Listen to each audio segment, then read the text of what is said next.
Hello दोस्तों, कैसे हैं आप सब? आज की हमारी कहानी है पति की जबान। आज जिला न्यायालय में घरेलू उत्पीड़न और आत्महत्या के लिए पत्नी को उकसाने का केस आया था, जिसमें जज आरती को केस सौंपा गया था और मुजरिम के रूप में युवती की सास, ससुर और पति थे। आरती ने जैसे ही मुजरिमों को देखा, वह अदालत से उठकर चली गई और थोड़ी देर के बाद उसने यह केस किसी और न्यायाधीश को सुपुर्द करने की दरखास्त डाल दी। उसने अपने दरखास्त में लिखा कि इस केस का फैसला वह नहीं कर सकती, क्योंकि इस केस के मुजरिमों से वह पहले से परिचित है, तो वह नहीं चाहती कि इसका असर केस के फैसले पर पड़े। इसलिए यह केस किसी और न्यायाधीश को दे दिया जाए। केस अगले दिन के लिए टाल दिया गया। आरती का मन आज बेचैन हो गया था। मुजरिम के रूप में उसका पहला पति नितिन था, जिससे उसने 5 साल पहले तलाक ले लिया था। आरती को आज लग रहा था कि यदि उसने तलाक नहीं लिया होता तो शायद उस युवती की जगह आज उसका केस अदालत में चल रहा होता और उस युवती की जगह वह खुद आत्महत्या कर चुकी होती। आरती को बहुत अच्छे से पता था कि नितिन गुनहगार नहीं है, फिर भी उसे सजा मिलेगी, क्योंकि वह अपनी पत्नी का साथ नहीं दे पाया होगा। यह बात आरती को अच्छे से पता थी। आरती ने अधिकारियों से कहकर नितिन से मिलने की इच्छा जताई। थोड़ी देर बाद आरती का नितिन से मिलने का इंतजाम कर दिया गया। आरती को देखते ही नितिन हैरान हो गया और बोला, आरती, तुम जज बन गई? आरती ने बोला, हाँ, मैं तो जज बन गई और तुम मुजरिम बन गए। नितिन के पास कोई जवाब नहीं था। आरती ने बोला, नितिन, यदि तुमने समय रहते आवाज उठाई होती तो शायद आज तुम यहाँ मुजरिम की तरह खड़े नहीं होते। यह तुम्हारी चुप्पी की सजा है कि तुम आज यहाँ मुजरिमों की तरह खड़े हो। मुझे पता है तुमने अपनी पत्नी को नहीं उकसाया होगा, लेकिन फिर भी तुम्हें सजा मिलेगी चुप रहने की। नितिन ने बोला, हाँ आरती, तुम ठीक कह रही हो।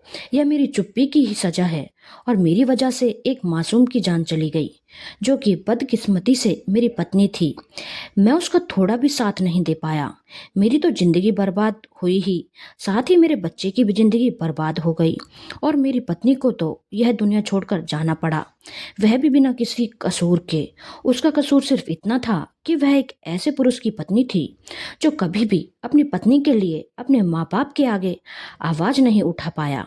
सच कहती थी आरती, तुम मेरे जैसे पुरुष को शादी करने का कोई हक नहीं था। मैंने शादी करके आखिर एक लड़की की जिंदगी खराब की और एक लड़की की जिंदगी खत्म कर दी। आरती ने बोला, हाँ, मेरी जिंदगी कुछ महीने के लिए खराब जरूर हुई थी और उसके बाद मैंने अपनी जिंदगी संवार ली और देखो आज मैं कहाँ हूँ। मैंने भी शादी कर ली और मेरे पति भी एक जज हैं। मैंने हिम्मत दिखाई और अपनी जिंदगी तो संवार ली, और शायद तुम्हारी दूसरी पत्नी मेरी जितनी हिम्मत नहीं दिखा पाई और बेचारी की जिंदगी खत्म हो गई। और तुमने तो ना मेरे वक्त में हिम्मत दिखाई और ना ही अपनी दूसरी पत्नी के वक्त में हिम्मत दिखाई और अपनी जिंदगी खुद खराब कर ली, और अब साथ ही साथ एक मासूम की जिंदगी खराब होगी। नितिन, तुम्हें दूसरी शादी करने से पहले सोचना चाहिए था कि क्या तुम अपनी पत्नी के लिए आवाज उठा पाओगे। तभी दूसरी शादी का फैसला लेना चाहिए था।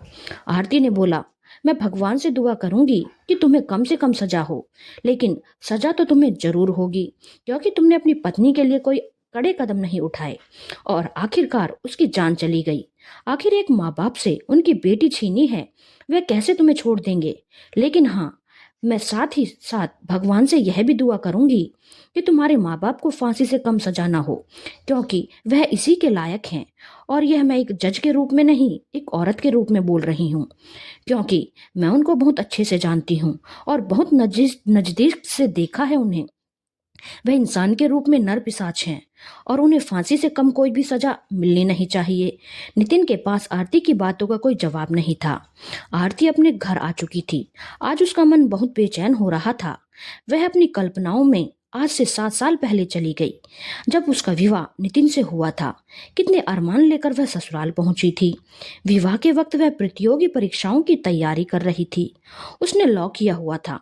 वह विवाह तय होते वक्त सास ससुर ने बोला था कि आरती आराम से अपनी पढ़ाई ससुराल में जारी रख सकती है। आरती शुरू से एक महत्वाकांक्षी लड़की थी। और वह अपनी जिंदगी में कुछ करना चाहती थी। लेकिन एक हफ्ते में ही ससुराल में उसे पता चल गया कि जो कुछ भी उसे सपने दिखाए गए थे, वह उसे शादी करके उसके पिताजी की सारी जायदाद पर कब्जा करने के लिए बोला गया था, क्योंकि वह अपने माता पिता की इकलौती संतान थी और अब उसकी जिंदगी इस घर में बर्बाद हो चुकी है। विवाह के एक सप्ताह बाद जब वह अपने पिता से मिलने गई, तो वह अपने पिता को गले लगकर रोने लगी और बोला था, पापा मैंने बोला था ना कि अभी मेरी शादी मत करो, पहले मुझे मेरे सपने पूरे कर लेने दो। पर आपको तो लग रहा था कि आप अपनी जिम्मेदारी पूरी कर लें, और आपने मुझसे कहा था कि तू शादी के बाद भी अपने सपने पूरे कर सकती है। पिता ने कहा, बेटी, क्योंकि तेरी माँ नहीं है, ना कोई भाई बहन है, तो मुझे लगता था कि कहीं अगर मुझे कुछ हो गया तो तेरा क्या होगा, इसीलिए मैं जल्दी से जल्दी तेरी शादी करना चाहता था। तो आरती ने बोला, हाँ पापा, मुझे पता है, लेकिन शायद आपको नहीं पता, आपने जैसा सोचा मेरी किस्मत में वैसा नहीं लिखा था। नितिन के घर वाले अच्छे लोग नहीं हैं। उन लोगों की नज़र सिर्फ आपकी जायदाद पर है, क्योंकि उन्हें पता है आपके बाद यह सारी जायदाद मेरे नाम हो जाएगी, और सिर्फ इसीलिए उन्होंने नितिन की शादी मुझसे की है। आरती के पिता के ऊपर मानो गाज गिर गई। वह बहुत परेशान हो गए कि उन्होंने अपने हाथों से अपनी बेटी की जिंदगी बर्बाद कर दी है। फिर उन्होंने पूछा, और नितिन कैसा है? तो आरती ने बोला, नितिन का स्वभाव तो अच्छा है, वह अपने माता पिता जैसा बिल्कुल नहीं है, लेकिन उसकी अपने माता पिता के आगे जबान नहीं खुलती। वह बहुत डरता है अपने माता पिता से, और अपने पत्नी के लिए कभी कोई कदम नहीं उठा पाएगा। यह बात मुझे समझ में आ चुकी है। मुझे यह भी अच्छे से पता चल चुका है कि उन लोगों के साथ जीवन गुजारना बहुत ही कठिन है, और मेरी पढ़ाई तो अब होने से रही, पता नहीं अब मेरी जिंदगी का क्या होगा। यह कहकर आरती फिर से रोने लगी। आज आरती के पापा को लग रहा था कि उन्होंने बहुत बड़ी गलती की। पहले उन्हें आरती के करियर पर ध्यान देना चाहिए था, फिर उसकी शादी पर ध्यान देना चाहिए था, क्योंकि यदि आरती खुद के पैरों पर खड़ी रहती तो उन्हें और कुछ सोचने की जरूरत ही नहीं पड़ती। आरती फिर अपने ससुराल जा चुकी थी। आरती के सास ससुर बहुत ही जालिम किस्म के थे। दिन भर आरती से गधों की तरह काम करवाते थे, खाने के लिए भी ठीक से नहीं देते थे। आरती यदि विरोध करती तो उसके ऊपर हाथ भी उठाते थे, और उसके पति की कोई हिम्मत नहीं होती थी अपने माता पिता से बोलने की कि आप ऐसा कैसे कर रहे हो। वह अकेले में आरती को समझाता कि जैसा मम्मी पापा बोलते हैं वैसा किया करो, उनसे लड़ पाना आसान नहीं है, इससे अच्छा उनसे बनाकर रखो तो हमारी परेशानियां कम हो जाएंगी। आरती को बहुत जोर का गुस्सा आता था। वह गुस्से में बोलती थी, क्यों तुमने चूड़ियां पहन रखी हैं क्या? तुम्हारे सामने तुम्हारी बीवी पर अत्याचार हो रहा है और तुम कुछ बोल नहीं रहे हो। नितिन को बहुत बुरा लगता था। एक दो बार उसने अपने माँ बाप से बात करने की कोशिश भी की थी, और उसके माँ बाप ने उसके साथ भी मारपीट की थी, और नितिन चुप हो गया था, क्योंकि उसके माता पिता इंसान के रूप में राक्षस थे। आरती की परेशानी दिन ब दिन बढ़ती जा रही थी। उसके सास ससुर हर महीने कुछ न कुछ रुपए की डिमांड करते हैं, और उसे मजबूर करते हैं कि वह जाकर अपने पिता से रुपए लेकर आए, नहीं तो वह उसके साथ और अत्याचार करेंगे। नितिन चाहकर भी अपने माता पिता को कुछ बोल नहीं पाता। आरती को पता चल चुका था कि नितिन कभी भी अपने माता पिता से अपनी पत्नी के हक के लिए लड़ाई नहीं कर पाएगा। सीधा होना सही है, पर एक निर्जीव शरीर बनकर जीवन बिताना बहुत ही बेकार बात होती है, और नितिन यही कर रहा था। आरती ने अपने पिता से अब इस बारे में बात करने की सोची। वह इस बार जब अपने पिता के घर गई और उसके पिता ने उसे उसके ससुराल के लिए पैसे दे दिए, तो उसने अपने पिता से बोला, नहीं पापा, अब और नहीं, इस तरह से तो इनका मुंह खुलता रहेगा और आप देते रहोगे क्या? आपका कोई जीवन नहीं है क्या? आपको पैसों की जरूरत नहीं है? अब यह सब और नहीं होगा, मैं नितिन से तलाक लूंगी। आरती के पिता ने बोला, नहीं बेटा, यह तू कैसी बातें कर रही है? समाज क्या बोलेगा? यह दुनिया लड़की को ही दोष देती है तलाक के लिए, कभी नहीं देखती उसके पीछे क्या वजह है। अकेली लड़कियों का इस समाज में जीना बहुत ही मुश्किल हो जाता है, और एक तलाकशुदा का तो उससे भी ज्यादा, क्योंकि हर कोई उसे ओछी नजरों से देखने लगता है, और मैं नहीं चाहता कि मेरी बेटी के साथ ऐसा कुछ हो। तो आरती ने बोला, फिर आप यह चाहते हैं कि आपकी बेटी एक दिन आत्महत्या करके मर जाए, क्योंकि अब मुझसे बर्दाश्त नहीं हो रहा, तो आपको मेरा मरना ज्यादा पसंद है या मेरा घुट घुट कर जीना? क्योंकि अब तो कोई एक फैसला लेना ही पड़ेगा, और उस घर में मैं जिंदा नहीं रह सकती। तो तो यह तय है। इससे अच्छा है मैं तलाक ले लूंगी। बदनामी के डर से क्या मैं आत्महत्या कर लूं? आप यही चाहते हैं और मेरे ससुराल वाले भी जानते हैं कि बदनामी के डर से आप मुझे तलाक नहीं लेने देंगे। इसकी ही वह फायदा उठा रहे हैं और रोज आपसे पैसे ले रहे हैं। आरती के पिता ने बोला, नहीं बेटा, तू यह कैसी बातें कर रही है? तू तो मेरी जिंदगी है। मैं क्यों चाहूंगा कि तू आत्महत्या कर ले? मैं तो बस एक सामान्य सी बात कर रहा हूँ कि एक शादीशुदा लड़की का अकेले जीवन काटना बहुत मुश्किल है और तलाकशुदा को तो हमारे समाज में बहुत ही गंदी नजरों से देखा जाता है। कोई नहीं सोचता कि इसके पीछे की वजह क्या है। आरती ने बोला, पापा, पहले तो आप अपने समाज के डर से जल्दी में मेरी शादी कर दी, मुझे पढ़ाई भी पूरी नहीं करने दी। उसके बाद मुझे इतने घटिया ससुराल वाले मिल गए। तो अब मुझे आपका साथ चाहिए, तो फिर आप समाज के डर से पीछे हट रहे हैं। आपके लिए समाज जरूरी है या आपकी बेटी? अगर आपके लिए समाज जरूरी है तो ठीक है, आप समाज के साथ रहिए और मैं अपनी जान दे देती हूँ, क्योंकि मैं इस तरह से रोज जानवरों की तरह पिटते हुए और आपसे पैसे मांगकर अपने ससुराल वालों के मुंह में ठूसते हुए नहीं जी सकती। तो आज आप अपना फैसला सुना ही दीजिए कि आप मेरे साथ हैं या नहीं। आरती के पिता ने कहा, नहीं बेटा, तू ये कैसी बातें कर रही है? मेरे लिए तू जरूरी है और कोई नहीं। लेकिन नितिन तो अच्छा है ना? तू अगर तलाक ले लेगी तो नितिन जैसा पति भी तेरा नहीं रहेगा। तो आरती ने बोला, हाँ पापा, नितिन स्वभाव का बहुत अच्छा है, पर क्या करूं मैं? नितिन को ऐसे पति का क्या फायदा जो अपनी पत्नी के लिए अपने माँ बाप के सामने आवाज भी नहीं उठा सकता। नितिन के सामने उसके माँ बाप मुझ पर हाथ उठाते हैं और नितिन कुछ नहीं बोलता। तो आप ही बताइए पापा, ऐसे पति के साथ मैं जीवन काट कर क्या करूंगी जिसके मुंह में कोई जबान ही नहीं है? कहने को तो वह मुझसे बहुत प्यार करता है, लेकिन जब भी जरूरत पड़ती है कभी मेरे लिए खड़ा नहीं हो सकता, क्योंकि वह बहुत ही डरपोक किस्म का इंसान है।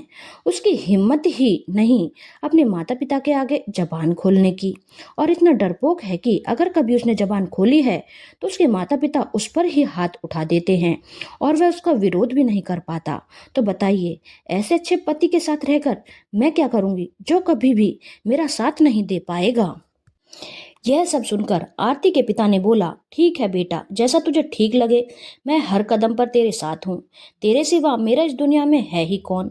अब समाज के डर से मैं तेरी जिंदगी और खराब नहीं होने दूंगा। समाज को जो बोलना है बोलने दे। तू मेरी बेटी है और तेरी चिंता करना मेरा फर्ज है। तो तू अब जैसा चाहती है वैसा ही होगा। अगर तू चाहती है तो तू यही रह, कोई जरूरत नहीं है ससुराल जाने की। मैं कल ही वकील को बुलाकर तलाक के कागजात भिजवाता हूँ। तो आरती ने बोला, नहीं पापा, मुझे पता है आपने मेरी शादी में अपनी सारी जमा पूंजी लगा दी थी और अब धीरे धीरे रोज मेरे ससुराल में कुछ न कुछ पैसे भेजते भेजते आपका हाथ खाली हो चुका है। आपके पास इस घर के अलावा ज्यादा कुछ नहीं बचा है।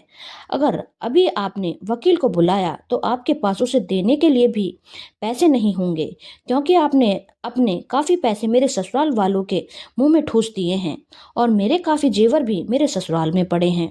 अगर अभी मैं यहाँ रुक गई तो वह लोग मुझसे दोबारा उस घर में नहीं घुसने देंगे और मेरे सारे जेवर और पैसे जो मैं आपसे लेकर गई हूँ, जिसे उन्होंने हड़प कर रखा हुआ है, वह सब उन्हीं के पास रह जाएगा और हमें कभी नहीं मिलेगा। आरती ने बोला, मेरे सारे जेवर और इतने दिनों में उन्होंने आपसे जितने भी पैसे लिए हैं वह सब उन्होंने अपनी अलमारी में रखा हुआ है और वह मेरे हक के पैसे और जेवर हैं। मैं उन्हें वहां से नहीं छोड़ सकती। मैं उन्हें वहां से लेकर आऊंगी, वह मेरे और आपके काम आएंगे। तो आरती के पिता ने बोला, बेटा, उनके कमरे में उनकी अलमारी से अपने जेवर और पैसे निकालना क्या आसान होगा? और यदि तू वह सब लेकर आई और उन्होंने तेरे ऊपर चोरी का इल्जाम लगा दिया, तब तू क्या करेगी? तो आरती ने बोला, पापा, मैंने लॉ की पढ़ाई की है, इतनी पागल नहीं हूँ। मैं वह जेवर मेरे हैं और वह स्त्री धन है जो कि मुझे मेरी शादी में मिला है और शादी की सारी फोटो मैंने वह जेवर पहने हुए हैं और उसकी सारी रसीद तो आपके पास होगी ही। तो वह उसकी चोरी का इल्जाम मुझ पर कैसे लगा सकते हैं? और रही बात पैसों की, तो उन्होंने आपसे जितने पैसे लिए हैं उसका हिसाब वह कहाँ से देंगे जो चोरी का इल्जाम लगाएंगे? आखिर मेरे सास ससुर कोई काम तो करते नहीं, फिर उनके पास घर में इतना कैश कहाँ से आया? इस बात का जवाब वह कहाँ से देंगे? आप तो एक सरकारी सेवक थे, आपके पास तो हर महीने पेंशन आता है, पर उनके पास क्या आता है? और उनका बेटा भी एक सरकारी सेवक है। तो इतना धन घर में कैसे जमा किया है, इसका जवाब वह कैसे देंगी। आरती ने बोला, पापा, मैं आपके पैसे जो जबरदस्ती उन्होंने आपसे मेरी शादी के बाद लिए हैं, आपको ला कर दूंगी, क्योंकि वह आपके हक के पैसे हैं और उन पर आपका हक है। और अपने सारे जेवर भी मैं लेकर आऊंगी। उसके बाद मैं नितिन से तलाक लूंगी। आप तब तक वकील से बात कर लो, लेकिन अभी कोई कदम मत उठाना। यह कहकर आरती अपने ससुराल चली गई। आरती ने अपने ससुराल में इस बात की भनक किसी को नहीं लगने दी कि उसके दिमाग में क्या चल रहा है, और उसने मौका देखकर सास ससुर की अलमारी से अपने सारे जेवर और अपने पिता द्वारा इन लालची लोगों को दिया गया सारा कैश निकाल लिया और अपने बैग में चुपचाप से रख लिया। और अगले दिन आरती मौका देखकर ससुराल से निकल गई। निकलने से पहले उसने नितिन के नाम एक चिट्ठी लिख दी, जिसमें उसने लिख दिया कि वह उसके साथ जीवन नहीं गुजार सकती, क्योंकि वह इस लायक नहीं है कि अपनी पत्नी का साथ दे सके। जल्दी उसे तलाक के पेपर मिल जाएंगे। और आरती अपने पिता के घर चली गई। आरती के ससुराल वालों और नितिन ने आरती को मनाने की बहुत कोशिश की, लेकिन वह नहीं मानी। ससुराल वालों ने उससे यह भी बोला कि वह उसे इतना बदनाम कर देंगे कि उसकी कभी दूसरी शादी नहीं होगी। आरती ने बोला, आपको जो करना है कीजिए, लेकिन आपके घर में दोबारा नहीं आने वाली। मैं तलाक लेकर रहूंगी। इसके बाद आरती ने नितिन से तलाक ले लिया। नितिन के घर वालों ने आरती को तरह तरह से बदनाम किया, लेकिन आरती और उसके पिता पर इसका कोई असर नहीं हुआ। इसके बाद आरती ने अपनी पढ़ाई पूरी की और आज वह जज के रूप में कार्यरत है। समाज ने उसके रास्ते में बहुत रोड़े लगाए, लेकिन आरती हर जगह अपनी हिम्मत से आगे बढ़ती गई और अपना लक्ष्य प्राप्त कर लिया। और जब कोई भी जीवन में सफल हो जाता है तो सारा समाज खुद ब खुद उसके साथ हो जाता है। अभी आरती के रास्ते में कोई रुकावट नहीं थी। आरती ने एक जज से ही प्रेम विवाह कर लिया था, जो कि हर तरह से उसके काबिल था और उसका बहुत ख्याल रखता था।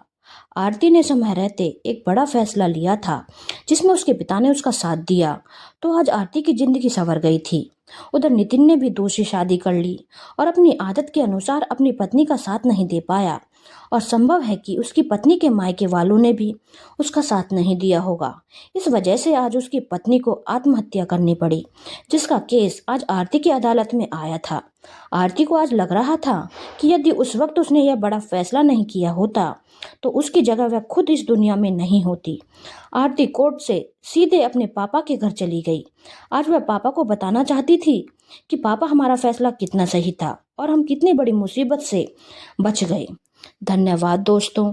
अगर आपको कहानी अच्छी लगी हो तो चैनल को लाइक, शेयर और सब्सक्राइब करना ना भूलें।